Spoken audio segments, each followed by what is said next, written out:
సౌందర్యలహరిలోని 30వ శ్లోకము.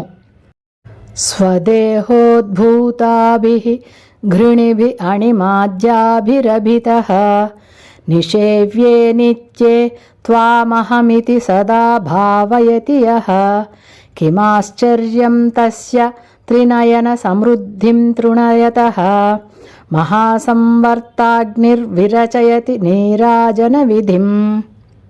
అనువాద శ్లోకము. త్రినేత్రురాణి ఎవ్వండు నిన్ను నియతిగా త్రినేత్రుని సకల విభూతులను త్రోసివైచి త్రికరణ శుద్ధిగా నమ్మి నమస్కరించునో త్రిసంధ్యలన వీడక నీవే తాననుచు త్రిలోకములందును సాటిగలదేయతనికి త్రిలోకజ్ఞయౌ నీ చరణ రజముల బుట్టి త్రిమ్మరు అణిమాది అష్టసిద్ధులును నలర త్రికరణ శుద్ధిగా ప్రళయాగ్ని హారతియౌ. తాత్పర్యము. ఈ శ్లోకములో అమ్మను ధ్యానించటం వలన సాధకుడికి లభించే స్థితిని వర్ణిస్తున్నారు. త్రినేత్రురాణి ఎవ్వండు నిన్ను నియతిగా త్రికరణ శుద్ధిగా నమ్మి త్రిసంధ్యలన వీడక నీవే తాననుచు త్రినేత్రుని సకల విభూతులను త్రోసివైచి నమస్కరించునో త్రిలోకములందను సాటిగలదే అతనికి.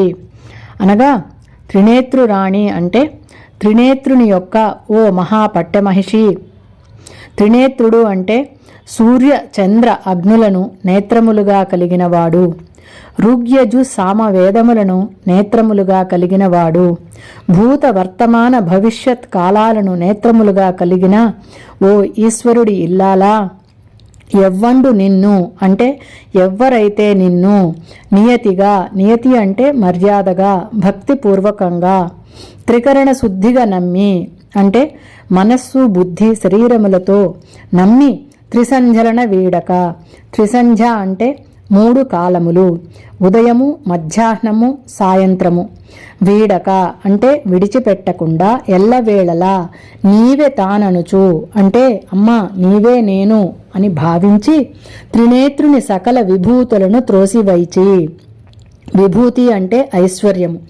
బోళాశంకరుడైన శివుడిని పూజించటం వలన పొందిన లౌకిక పరమైన అన్ని ఐశ్వర్యములను త్రోసివైచి అంటే అవసరం లేదు వద్దు అని నమస్కరించునో అంటే నమస్కరిస్తాడో త్రిలోకములందును సాటిగలదే అతనికి అంటే 3 లోకములలో ఆ సాధకుడికి సాటి రాగలవారు ఉంటారా?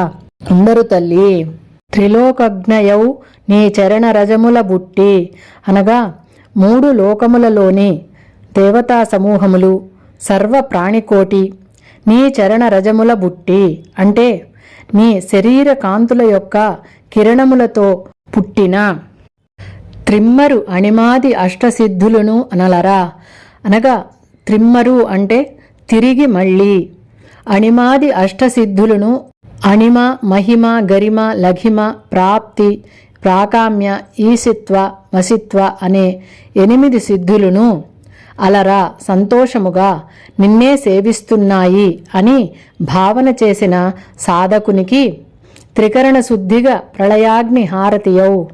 ప్రళయాగ్ని అంటే మహాప్రళయకాలంలో పుట్టిన అగ్ని. దీనికి మహాసంవర్తాగ్ని అని పేరు. ఆ అగ్ని హారతియౌ అంటే హారతిగా మారి నీరాజనం పడుతుంది. శ్రీచక్రంలో బిందుస్థానంగా మహాత్రిపుర సుందరీదేవి కొలువై ఉంటుంది. 3 లోకాలలోని సర్వ ప్రాణికోటి అణిమాది అష్టసిద్ధులు సర్వదేవతా శక్తులు అమ్మ యొక్క దేహ కాంతి నుంచి ఉద్భవించాయి. అలా ఆమె నుండి వచ్చినవి తిరిగి మళ్ళీ ఆమెనే సేవిస్తున్నాయి, ఆరాధిస్తున్నాయి. కనుక తల్లి నీవు నిత్య శాశ్వత స్వరూపిణివి అని, నీవే నేను అని భావన చేస్తూ నీకోసం ఎవరైతే సాధన చేస్తారో వారికి మహాసంవర్తాగ్ని అనే పేరుగల అగ్ని హారతిగా మారి నీరాజనం పడుతుంది.